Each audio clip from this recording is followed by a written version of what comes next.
Olá, boa noite, seja muito bem-vindo. Está no ar o Jornal Terra Viva. E agora veja o que é destaque no agronegócio, no Brasil e no mundo. Exportações de produtos do agronegócio ultrapassam 10 bilhões em janeiro. Governo do Rio Grande do Sul apresenta plano para enfrentamento da estiagem. Papel do Ministério da Agricultura no atual governo é tema de encontro do Conselho Superior do Agronegócio na sede da Fiesp, na capital paulista. Preço do tomate fica mais barato nas centrais de abastecimento monitoradas pela Conab durante o mês de janeiro. Enredos das escolas de samba de São Paulo retratam a vida no sertão e no campo durante o Carnaval de 2023. E ainda, os brasileiros estão tomando mais café. Um estudo revela que o consumo aumentou 13% nos últimos anos. Essas e outras notícias a partir de agora no Jornal Terra Viva.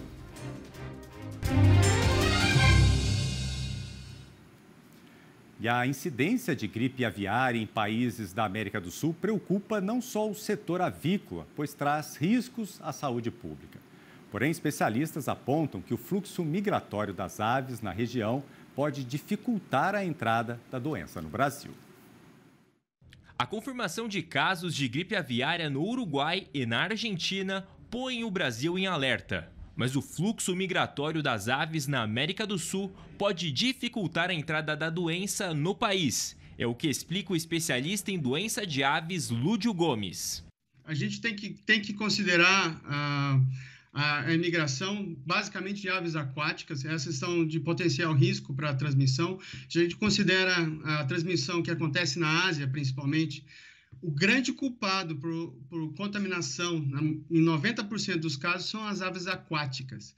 O Brasil, de certa maneira, ele é abençoado nessa questão, porque a gente não vê tantas aves aquáticas, patos, marrecos, gansos, próximo das propriedades avícolas. Mesmo com o fluxo migratório que dificulta a entrada da doença no país, o momento pede ações governamentais mais efetivas no monitoramento de aves e de fiscalização das fronteiras. Esse fluxo acontece, sobretudo, nesses países ali ao lado da cordilheira, vindo desde a América Central, América do Norte e chegando mais ao extremo sul, e somente em alguns pontos elas acontecem no Brasil. Isso nos dá uma segurança muito maior, só que não abre mão de nós trabalharmos muito fortemente, continuarmos cobrando aqui em todos os cantos o reforço por nosso serviço de fiscalização sanitária animal e vegetal. O presidente da BPA, Associação Brasileira de Proteína Animal, confia na capacidade da avicultura nacional para lidar com a doença caso a gripe aviária chegue ao país. Na Argentina foram em biguás, são aves selvagens. No Uruguai, um cisne de pescoço negro, ou seja, são aves que nem são muito comuns aqui. Estamos preparados para proteger a produção comercial e continuar a colocar comida na mesa dos brasileiros, saudável, segura e saborosa, como sempre foi.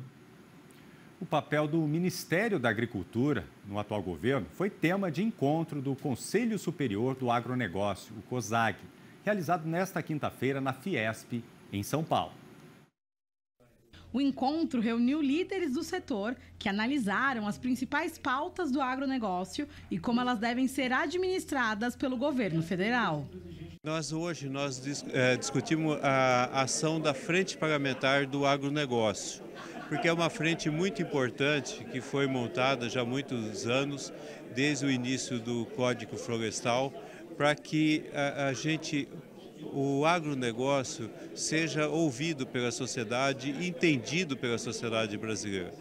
Reforma tributária, licenciamento ambiental, marco temporal, entre outros temas que foram debatidos durante o encontro. Mas é a segurança jurídica no agro que foi apontada como principal medida para que o setor continue produzindo com qualidade e eficiência.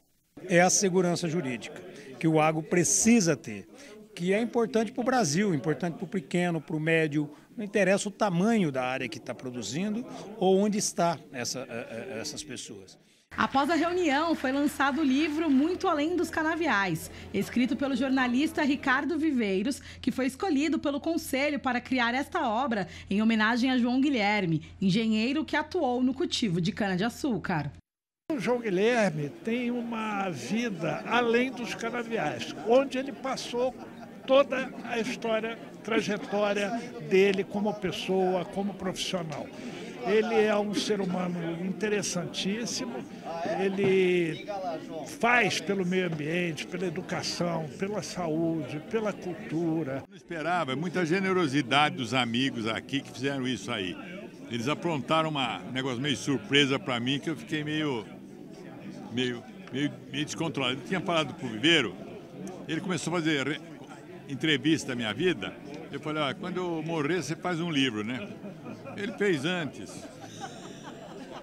Para os representantes do Conselho, a homenagem é um reconhecimento por toda a contribuição que João Guilherme representa para o setor. O João Guilherme é um amigo por herança. Meu avô era amigo da avó dele, meu pai era amigo do pai dele, o pai dele foi padrinho de casamento da minha mãe, né? Então eu conheço o João Guilherme desde a infância e tê-lo como companheiro e grande empreendedor que é, exige uma homenagem que foi feita hoje. Justa homenagem a um grande brasileiro. E o governo do Rio Grande do Sul apresentou hoje um plano para enfrentamento da estiagem. O estado tem 307 municípios em situação de emergência por causa da falta de chuvas desde dezembro de 2022. Entre as ações divulgadas estão a anistia de 100% da dívida do programa Troca-Troca de Sementes para agricultores familiares dos municípios em situação de emergência, a criação de um sistema online de monitoramento da estiagem e a construção de cisternas. As ações de irrigação e reservação de água, já anunciadas por meio do programa Avançar e que encontraram obstáculos na sua execução em 2022, estão entre as medidas prioritárias para este ano. A safra de feijão do Paraná foi beneficiada pelas condições climáticas nesses últimos dias, gerando assim um produto de melhor qualidade. Essas e outras notícias agora no Giro Brasil.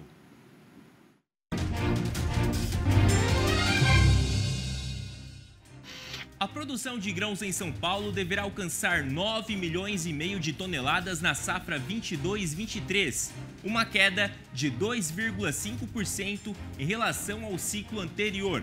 Para o feijão, as condições gerais foram consideradas boas no primeiro ciclo, com uma produtividade média de 5,2% superior à obtida na temporada passada. Para o milho, a produção total do grão, somando o segundo ciclo, está estimada em 4,19 milhões de toneladas, uma redução de mais de 3%.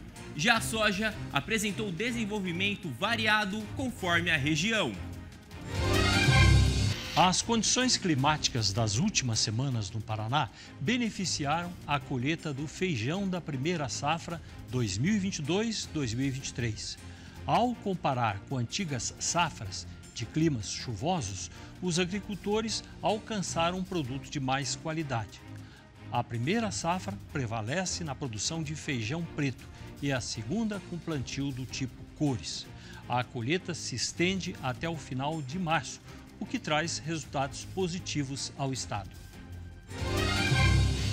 As exportações do Piauí tiveram um aumento de mais de 80% no mês de janeiro, quando comparadas com o mesmo período de 2022. De acordo com o governo do estado, no primeiro mês de 2023, o valor total de produtos exportados chegou a 69 milhões de dólares. O grande destaque foi para o embarque de milho ao mercado internacional. Segundo a Secretaria de Estado do Desenvolvimento Econômico, o grão atingiu 89% das exportações.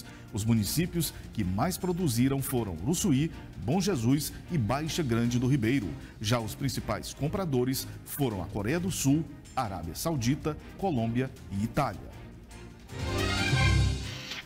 A produção da safra de grãos 2022-2023 do Rio Grande do Sul deverá alcançar 37.400.000 toneladas, um avanço de mais de 40% frente à temporada anterior. A safra estadual de milho é estimada em 4.300.000 toneladas, enquanto a produção de soja gaúcha deve atingir quase 19 milhões de toneladas, uma alta de 108,4%. E a seguir, ao vivo, o fechamento do mercado agrícola com Silmar César Miller. E ainda, exportações de produtos do agronegócio ultrapassam 10 bilhões em janeiro. Em instantes, aqui no Jornal Terra Viva.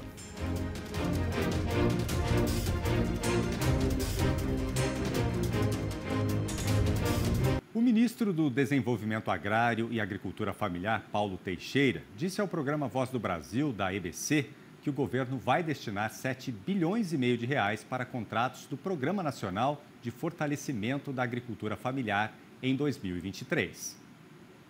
Essa compra, a gente quer que cada dia mais... Na entrevista, o chefe da pasta defendeu a existência de um ministério voltado aos agricultores familiares. De acordo com Teixeira, o valor que será destinado ao Pronaf vai ajudar na organização financeira dos trabalhadores. Esse Pronaf, nós queremos agora no Plano Safra, aumentar o volume de investimento para o agricultor familiar produzir alimentos no nosso país. Então, do ponto de vista do que se pretende fazer para a agricultura familiar, nós temos a previsão de 7,5 bilhões de Pronaf para esse ano. Com os pequenos produtores tendo mais acesso ao crédito rural, o governo planeja fortalecer os bancos públicos de alimentos, com a compra dos produtos da agricultura familiar. E ajudando a organizar a sua produção, ele vai vender alguns produtos para o PAA e alguns produtos ele vai vender diretamente no mercado, é para estruturá-lo, ajudar a estruturá-lo. E quem vai executar o PAA é a CONAB, Companhia Nacional de Abastecimento. A CONAB é que vai comprar do agricultor e vai doar na cidade, nas entidades, através das prefeituras e das entidades de assistência social.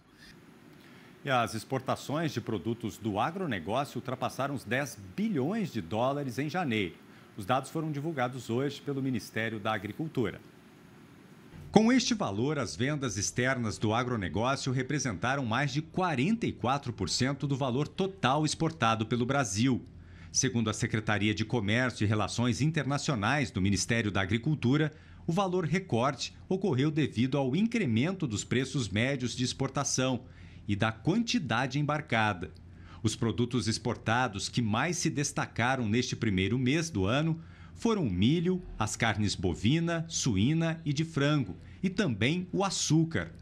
Já as importações do agronegócio registraram 1,540 bilhões de dólares em janeiro deste ano, aumento de 38% na comparação com janeiro de 2022.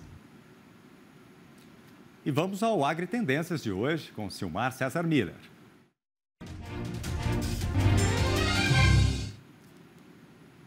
Olá, Silmar, boa noite para você, seja muito bem-vindo aqui ao Jornal Terra Viva. Olha, nós vimos aí em janeiro os números, foram positivos, para as exportações do agronegócio.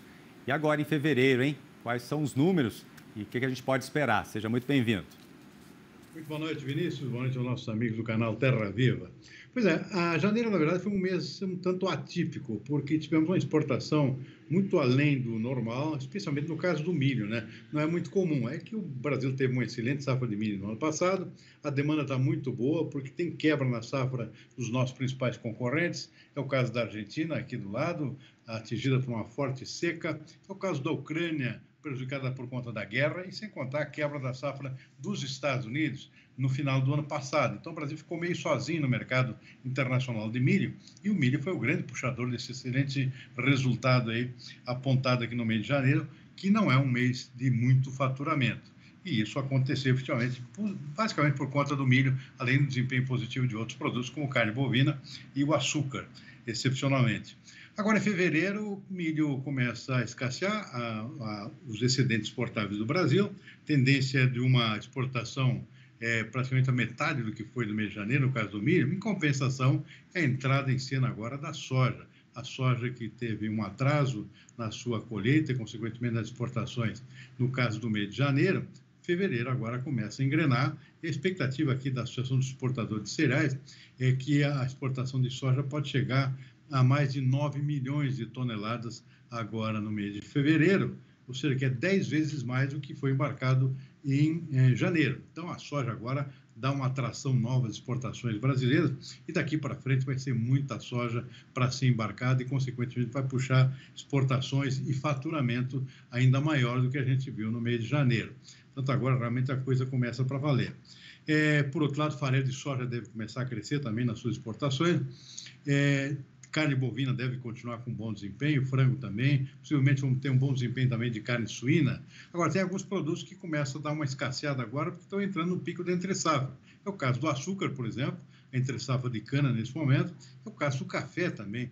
Está acabando o café da safra passada, safra nova agora só a partir de maio, junho, quando começa a colheita da safra do Arábica em algumas regiões produtoras aqui do Sudeste. Portanto, agora as coisas mudam em termos de produtos a partir de fevereiro, mas com um desempenho possivelmente maior do que no mês de janeiro, e depois, daqui adiante, até o final do ano, nós vamos ter um excelente desempenho novamente das exportações. Lembrando que a expectativa é de uma grande safra de milho novamente, e esse milho começa a ser exportado a partir do mês de junho, julho. Tanto até o final do ano vamos ter muita coisa para ser embarcada e para faturar aqui em termos de dólares para a nossa balança comercial, Vinícius. O ano só começando, né, Silmar? Agora vamos falar um pouquinho dos mercados, né? Como é que eles fecharam hoje? Traz os números para a gente, por favor. Bom, o mercado financeiro deu uma acomodada hoje, tem feriadão pela frente aqui no Brasil, o mercado financeiro só volta a funcionar agora na quarta-feira à tarde, tanto o dia foi de recolhimento dos investidores. O dólar caiu hoje, caiu 1 ponto percentual, fechou a R$ 5,16. O mercado de ações também caiu 0,7%. O pessoal não quis arriscar nada, nenhuma posição diante de um feriadão tão longo como é o do Carnaval, tanto o desempenho foi negativo no mercado financeiro.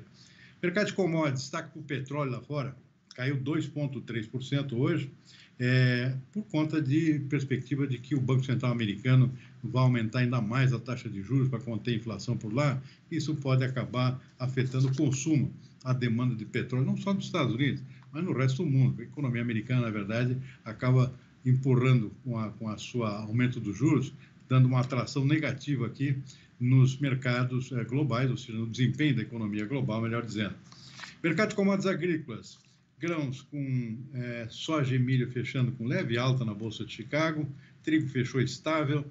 Na Bolsa de Nova York, um desempenho um pouco mais expressivo em termos de oscilação.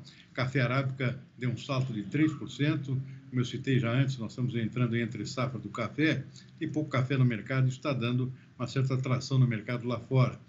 Na semana, inclusive, foi o grande destaque o café arábica, com a alta acumulada de 6,3% nos últimos 5 dias. Açúcar também subiu hoje, 0,2%. Suco de laranja continuou firme no seu mercado, alta de 2,5%. O algodão na contramão foi o único das grandes soft commodities que fechou em queda hoje. O petróleo teve influência nesse comportamento, o algodão perdeu 0,6%. E aqui no nosso mercado futuro da B3 em São Paulo, boi gordo teve um dia de pequena queda, 0,1%, mas na semana ainda acumulou uma valorização líquida de 0,4%, Vinícius. Muito obrigado, viu, Silmar, pelas suas informações mais uma vez. Um ótimo fim de semana, um bom descanso para você. Bom fim de semana, bom carnaval, até a próxima. Obrigado, até a próxima. Olha, e a seguir tem a previsão do tempo para todo o país e ainda enredos das escolas de samba aqui de São Paulo retratam a vida no sertão e no campo durante o Carnaval 2023. É daqui a pouquinho aqui no Jornal Terra Viva. E olha só, nós brasileiros estamos tomando mais café. Um estudo revela que o consumo aumentou 13% nos últimos anos. O levantamento comparou os dados de 2 períodos, entre 2008 e 2011 e de 2018 a 2021. O aumento foi de 18,7 milhões de sacas para mais de 21 milhões. A pesquisa revelou também que o hábito de tomar café é maior em casa e no interior do país. Mas a abertura de cafeterias e o uso de máquinas e café por cápsula tem mudado o modo de consumo nas capitais e regiões metropolitanas. A tendência, segundo o levantamento, é que o setor siga estimulando novas formas de preparo dentro e fora dos lares brasileiros. As certificações e as denominações de origem dos grãos tendem a ganhar espaço nesse mercado, aliando qualidade e experiência ao consumo da bebida. A pesquisa foi feita pela Fiesp, a Federação das Indústrias do Estado de São Paulo. E E o tomate ficou mais barato nas centrais de abastecimento monitoradas pela Companhia Nacional de Abastecimento, a Conab, durante o mês de janeiro, com o preço aí cedendo mais de 6% em média após um período de alta em dezembro. Os dados foram divulgados pelo boletim ProHort. E para falar mais sobre este resultado, eu converso agora com o Marisson Marinho, ele é gerente de produtos hortigranjeiros da Conab. Marisson, boa noite para você, seja muito bem-vindo aqui ao Jornal Terra Viva. Boa noite, Vinícius, um prazer estar com vocês e com os telespectadores do Jornal Terra Viva. Prazer é nosso. Obrigado por dedicar um tempinho seu para falar com a gente. Ô Marisson, o que a gente pode atribuir nessa queda aí no preço do tomate, nesses últimos meses agora? Vinícius, é interessante chamar a atenção que essa queda ela se dá um pouco por conta da metodologia que a gente adota, obviamente, que considera a média ponderada entre as Ceasas, que são as nossas parceiras que fornecem os dados, enfim, e a gente faz a tabulação e chegou a esse dado que você comentou no início da sua fala, uma queda de 6,26% na média ponderada nas Ceasas. A gente sabe que, nesse momento, a gente vinha numa alta, uma alta de preços muito forte, e essa queda agora não foi unânime na Ceasa, mas as principais Ceasas do Brasil, as Ceasas com maior volume de comercialização, como a Ceagesp em São Paulo, teve uma queda de 23,58%, fez com que, na média ponderada, o preço ficasse bem mais embaixo, bem mais baixo. Tivemos alguns casos, por exemplo, em Recife e em Vitória, no Espírito Santo, que não refletiu necessariamente essa realidade, teve uma leve alta, mas, como a gente vem falando, o tomate vinha nesse cenário, então já houve uma inversão da curva no geral. É importante destacar que teve uma grande oferta de produto do estado de São Paulo, teve um aumento de 40% em relação a dezembro de 2022, e a gente sabe que quando tem uma oferta em alta, acaba que os preços tendem a cair. Mário, a gente tem mais um minutinho. Quais são as perspectivas, então, para os próximos meses, com relação à comercialização, também a situação para o produtor rural? A gente destaca, Vinícius, que a gente vai lançar agora, entre o final de fevereiro e início de março, um balanço sobre a comercialização nas Ceasas de 2022. A gente faz um ranqueamento das principais Ceasas do Brasil, em volume físico e volume financeiro. A gente tem um aplicativo chamado ProHort Diário, que é possível ver nos smartphones o comportamento desses preços. Existem preocupações em função da estiagem no Rio Grande do Sul, que vem afetando os grãos e frutas, as culturas perenes, e também as hortaliças e as frutas daquela região. E essas chuvas, que nessa época também são normais, na época no centro do Brasil, onde afeta a logística, afeta a dificuldade de colher. Isso a gente vai monitorando no diário e também aqui no boletim, a gente vai trazer essa perspectiva. A gente não vai ter aquelas altas que eram significativas no ano passado. A gente viu a maior série histórica da cenoura em março do ano passado, a gente acha que não vai ter feito, porém essa cenoura afeta a oferta e podem pressionar os preços para uma leve alta. A gente segue monitorando. Perfeito. Márcio, quero agradecer muito, por trazer essas informações aqui para a gente e até a próxima oportunidade, Um bom final de semana, bom carnaval, bom descanso para vocês. Igualmente, obrigado, estamos sempre à disposição. Muito obrigado, até a próxima. Olha, e vamos saber, então, como fica a previsão do tempo para todo o país neste fim de semana. Quem conta para a gente é a Stephanie Toso.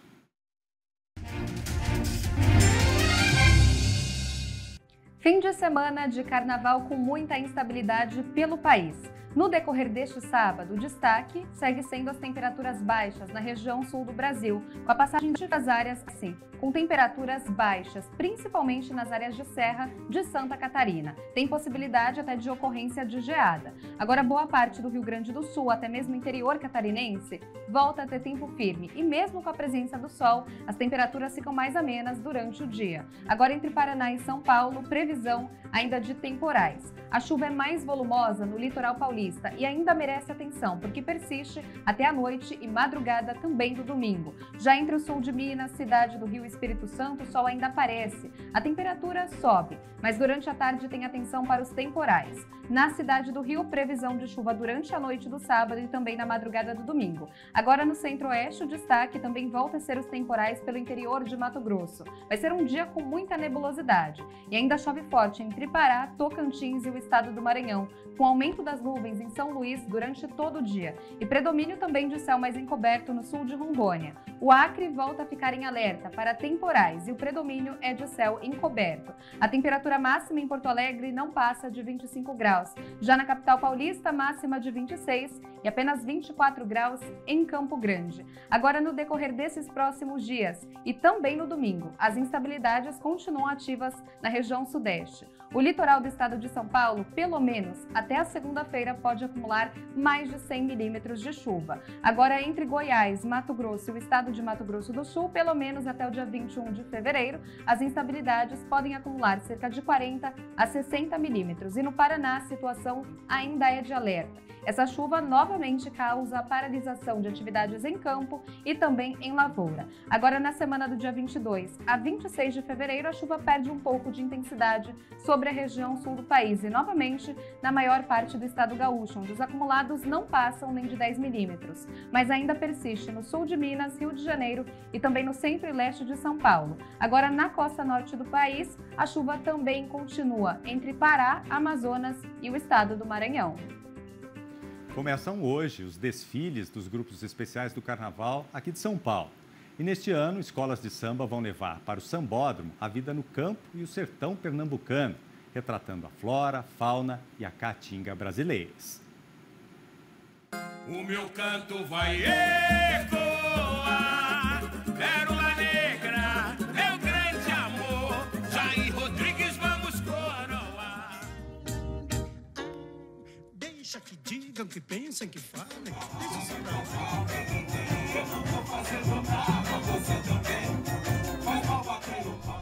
O enredo é a peça-chave dos desfiles de carnaval. É a trama que envolve todas as alas da agremiação. É ele que comanda a festa na avenida. Por meio da música, transmite uma mensagem que nos alegra e nos faz refletir.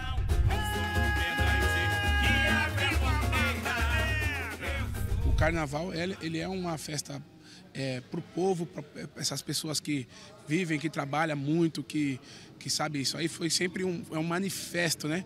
Que o nosso povo mais desprovido, né? Que trabalha no campo, no agro, qualquer tipo de lugar, a gente nunca tivemos nenhum tipo de preconceito, discriminação. Acho que aí o povo fica à vontade de vir e curtir o carnaval. A Pérola Negra vai entrar na avenida ao som do berrante da viola caipira. O enredo da escola no Carnaval de São Paulo em 2023 é uma homenagem ao cantor Jair Rodrigues, mas também carrega a história de milhares que vivem e trabalham no campo. O Jair Rodrigues é o maior intérprete negro da história da música popular brasileira. E essa vertente, a vertente sertaneja dele, que nos remete à moda de viola, à moda caipira, ao campo, isso vai estar bem evidente no Carnaval do Pérola Negra. A sanfona vai chorar, vem do sertão, toda a minha raiz.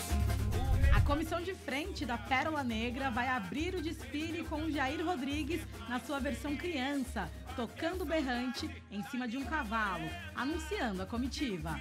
A moda de viola também fará parte. Serão muitos os elementos que remetem à vida no campo.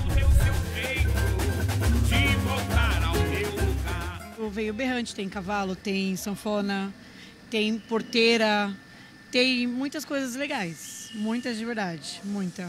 Tudo é com todo o cuidado do mundo. Se você coloca uma peça errada já não sai legal, se você não cola já na avenida já cai. Tudo tem que ter uma habilidade de verdade. E o sofrimento depois a gente mata na avenida. Eu sou o samba, a voz do morro que emana, meu carnaval encanta o mundo.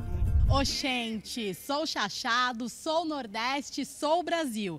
Este é o enredo da atual bicampeã do Carnaval em São Paulo, a Mancha Verde, que vai fazer uma viagem entre as tradições e culturas do sertão pernambucano durante o Carnaval em 2023.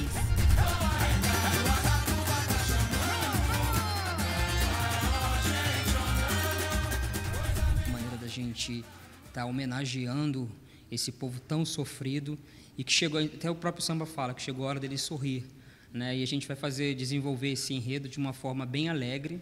Para quem não sabe, a história do Chachado tem uma ligação com o cangaço e a gente, foi até um pedido do presidente, a gente tornar um enredo mais leve e mostrar um pouco da cultura do Nordeste.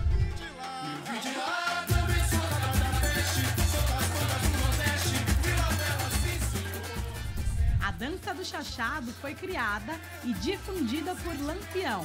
Na época, era uma forma de comemorar as vitórias das batalhas enfrentadas por ele.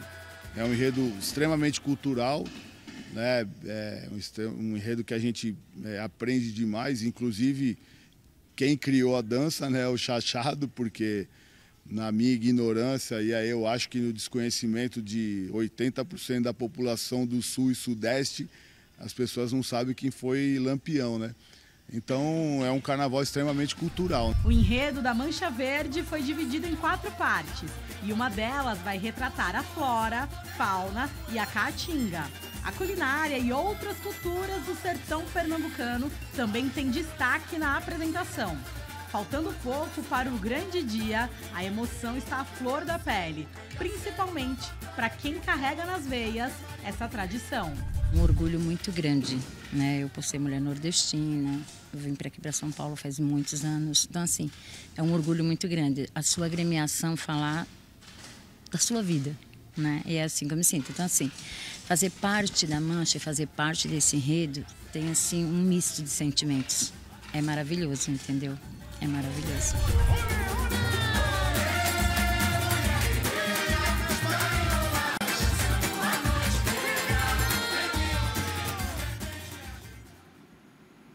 E o Jornal Terra Viva de hoje fica por aqui. Muito obrigado pela sua audiência e companhia. Nós voltamos na segunda-feira, a partir das 6h45 da noite. Tenham todos um bom carnaval e um ótimo fim de semana. Até lá.